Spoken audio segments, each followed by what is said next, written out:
I did a video a couple of weeks ago where I promised to make a video stating some facts and things that if you know, you would come into the UK with a different mindset, and when you come in, you will settle in better. Today, I bring you the video. Here, I'll be sharing things I think you should know and understand so that you know whether it's something you can cope with or something you like, and then when you come, you will be in a safe and happy place.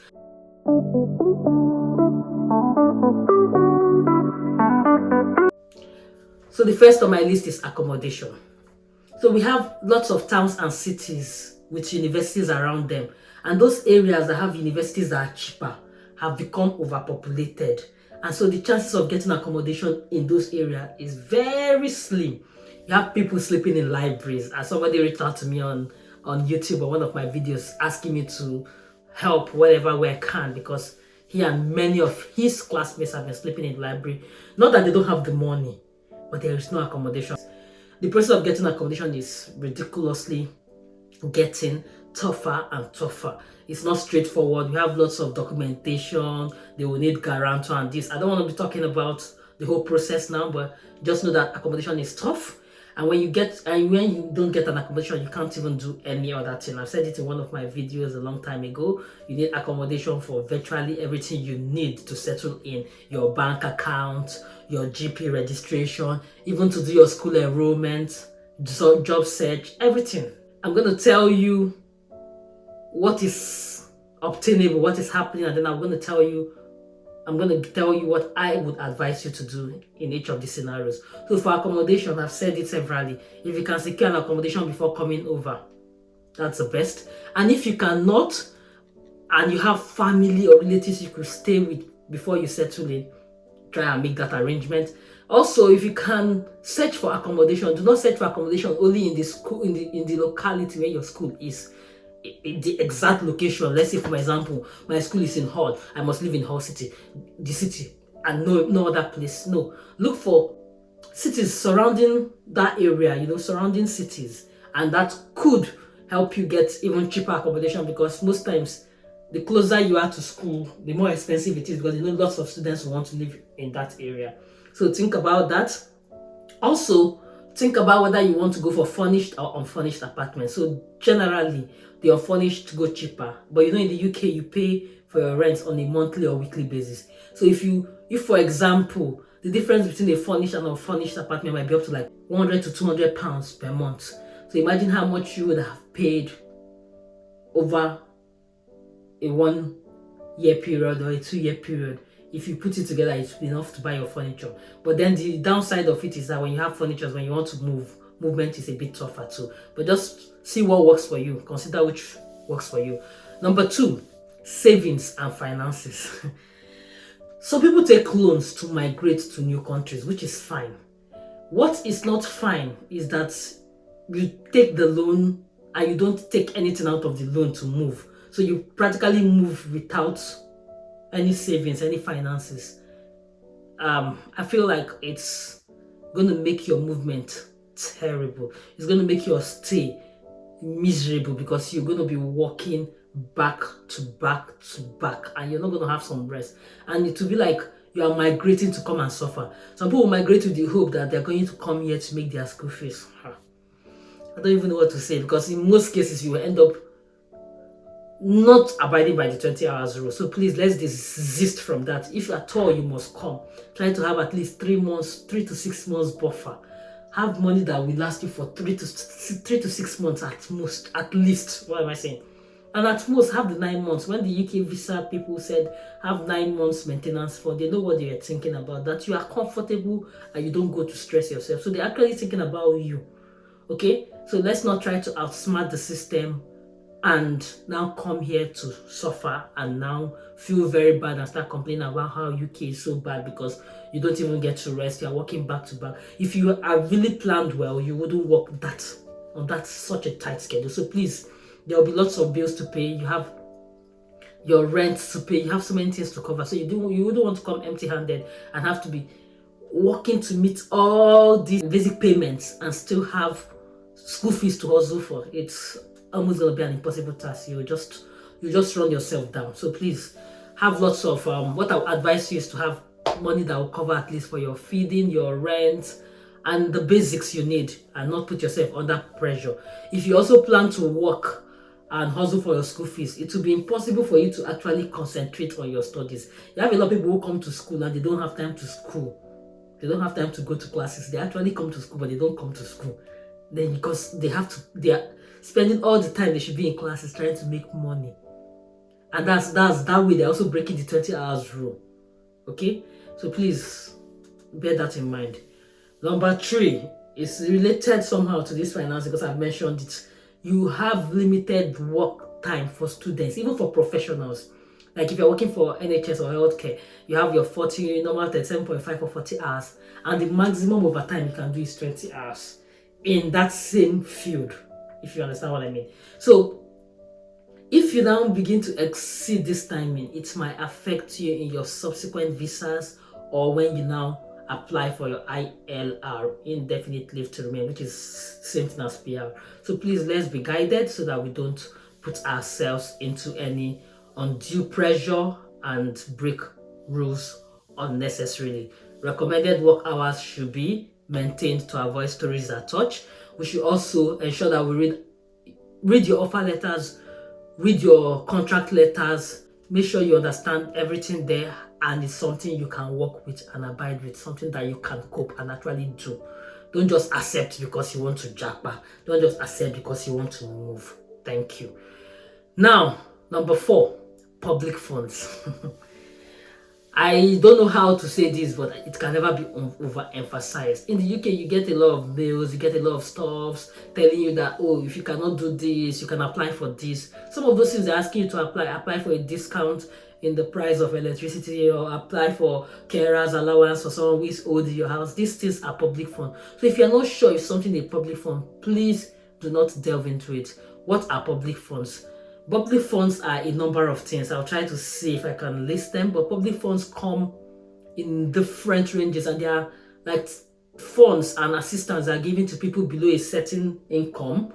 But when you are on the number of UK visas, student visa and dependent visa inclusive, you do not have access to public funds. It's written on your visa. You are not supposed to, it is clearly written there, so you won't say you didn't see.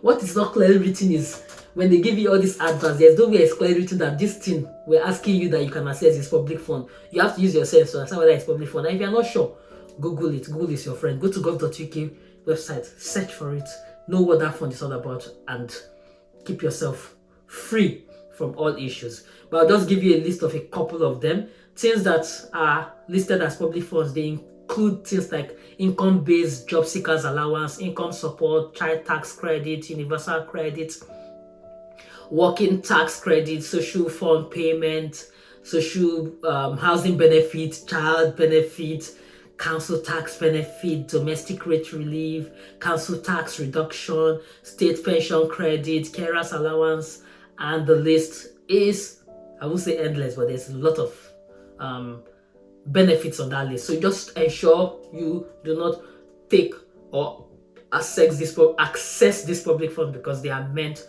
for citizens, of which you are not.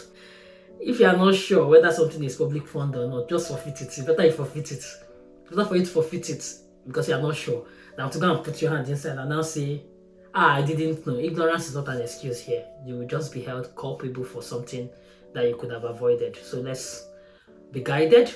The next one is transportation. So in the UK, there is generally a good network in most places. You have train, you have buses, you have taxis. You just have ways that you can move around. Cars are also quite affordable when you compare to buying from other countries, like in Africa, you know, where you have to like import, pay for the import duties, clearance, and the likes. No, you can just get cars you could get fairly used cars, like what we call Tokumbo, you know, not brand new, but you can get those for like within 800 to 1,000 pounds. So you can get those cars, but then if you don't really need those cars, why do you want to buy it? Anyway, I'll talk about that. But children below 4 years actually travel on those buses, trains, and the likes free of charge. Yeah. If you need to buy a car, if you must buy a car, if you really need to buy a car, then go ahead and buy a car. But if you do not need to buy a car, it's affordable, true. Well, are you going to just start paying insurance and everything just because it's affordable? So do not buy what you don't need, because in the long run, you still have to be fueling the car, except you have good money to buy an electrical car, which is quite expensive, but it could be a one-off investment. But generally, when you look at the cost of fuel and all, just check, make sure you plan well, make sure you are sure that you need it. I feel like buses are the cheapest form of transportation you can get here in the UK, and then the trains can be very expensive. But if you are a student, you can get a rail card, which will help you pay just 1/3 of the actual train price, train ticket price, which is a lot of relief, a lot of stress and money saved for students. So if you need to travel often by train, I would advise you get the rail card. It's usually like £30 for a year, and then you travel. Every time you travel, you pay 1/3 of the price, and you just £30 is just for a full year. So it's something you will want to explore. And sometimes, interestingly, domestic flights are cheaper than the train. So the train can be quite expensive. So sometimes you might want to go, if you're going somewhere where you have a connecting flight, you might want to check the flight price and compare it with the train price, because sometimes the flight price is actually cheaper than the train price, surprisingly. Next thing I have on my list is contracts and purchases. So it's very easy in the UK to just buy something and just buy it on contract. When they say contract, you buy it, you don't, maybe it will be a 12-month contract. They are going to pay over a 12-month period. By the end of the day, they're going to pay much more than you would have paid if it was a one-off payment. Although some people will tell you don't have to pay more, but you still have to be having money deducted from your account on a monthly basis. I hear it's good for your credit score and all. But while you're trying to build a credit score, if you now, in the process of I want to build a credit score, take much more than you can chew, and then you do not now have sufficient money to offset that contract, you will still scatter the credit score you are building. So what's the essence? So my advice is this: you will see lots of discounts and sales. It's very common. Black Friday has come. It's still on. You see people, they will see something on Black Friday sales, 50% discount. You do not need that item. It was not in your head, but just 50%. Hey, you will buy. Please don't. Please, if you don't need it, don't buy. You know there is need, there is want. If you don't need it, it's not everything you want you have to get. And sometimes you don't want this thing. It's just that you're seeing the price, the discount. Sometimes the 50% discount safe. Well, let's not go into that one. The next on the list is tax. In the video where I talked about making this video, I talked about tax a little, but here you pay tax on a certain level of income, and it's accounted for by different tax codes. The most common tax code is 1257L, which means you have a personal income of 12,570, which will not be taxed at all. After which you will now be taxed based on what you now earn above that. So what I want to state here is also that when you get your tax code, if you are not sure of what it is or what you're expecting and your tax code is unusual, please give them a call. There's always a number to call. Send them a message. Reach out to the HMRC people who are in charge of tax and correct it, because if you have a wrong tax code, the wrong tax will be deducted from your pay every single time. And that's why I gave you the most common tax code. That's what you'll be expected to have. Like when I got my first tax code, I got something I've never had anybody have before.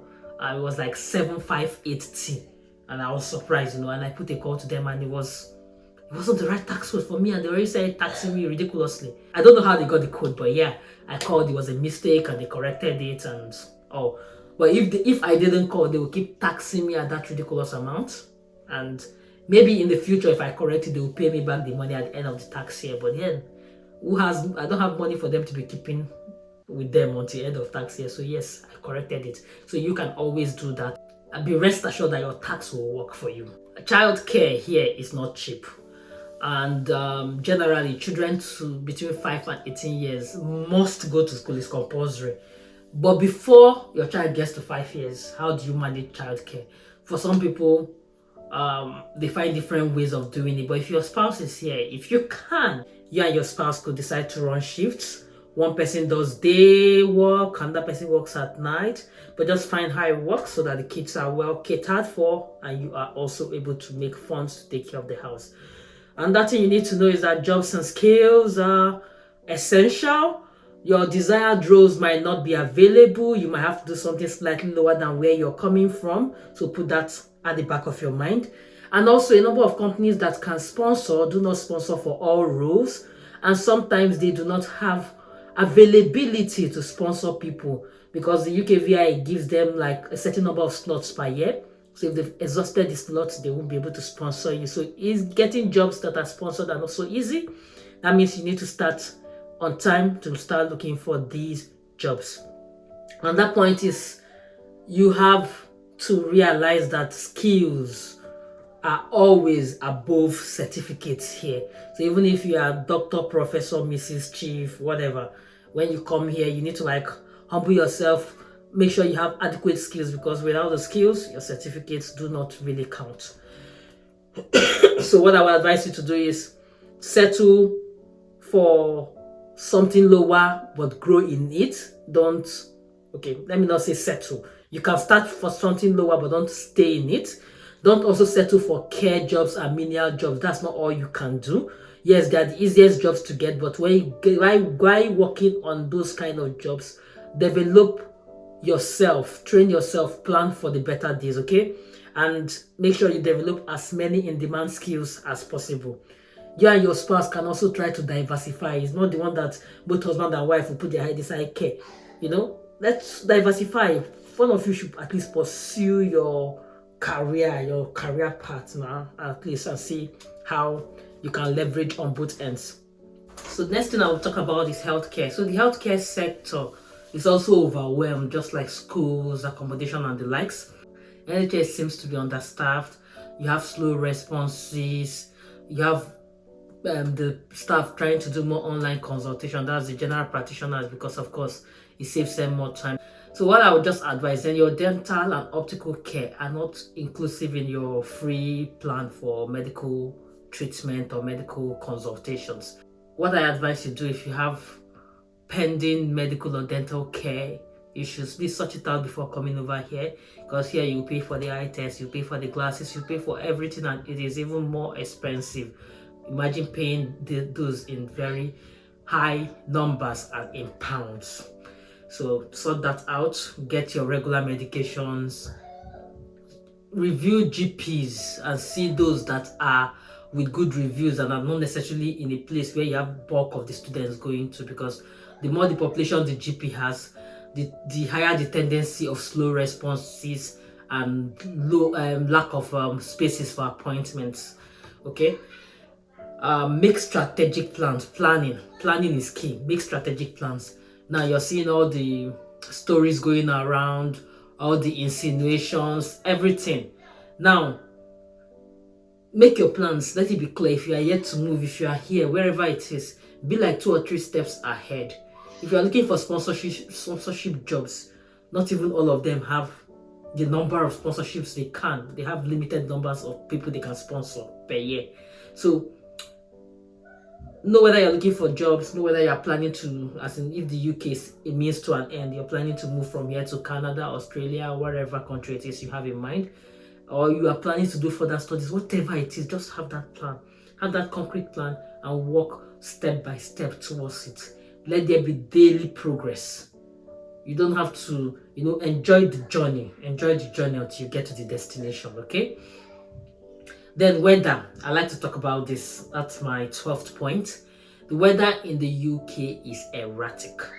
It rains every time. There's something like rainy season, so just get yourself prepared for that. There's change of time during spring and autumn. So during spring, the time springs forward. So we actually lose 1 hour. Then we'll be on GMT plus 1. That's the same time with Nigeria. Then during autumn or fall, the time falls back, so we gain 1 hour, which is what we are currently in now. So we are exactly on the same time with GMT. So it means we're like 1 hour behind people in Nigeria, for example. So just bear in mind these changes in time. We also have the, call it darkness and light. daylight and night or something like that. But the point I'm trying to make here is that you have very long days during summer. So as early as 4 a.m., 4:30 a.m. is bright and bright, and then bright all the way to like 10:30 p.m. Meanwhile, the reverse is the case during autumn and winter. As early as 4:30 p.m. is dark, and then you doesn't get really bright until like past 7 a.m. the next day. With these few points, I'll end the video here. I've suffered for this video. My phone has been full. This is like the 4th time I'm shooting this video. I don't know, just join it anyhow. Thank you for watching. Please subscribe, like, share, comment. Stay graceful, and I'll see you in the next video. I love you all. Bye-bye. I'm tired.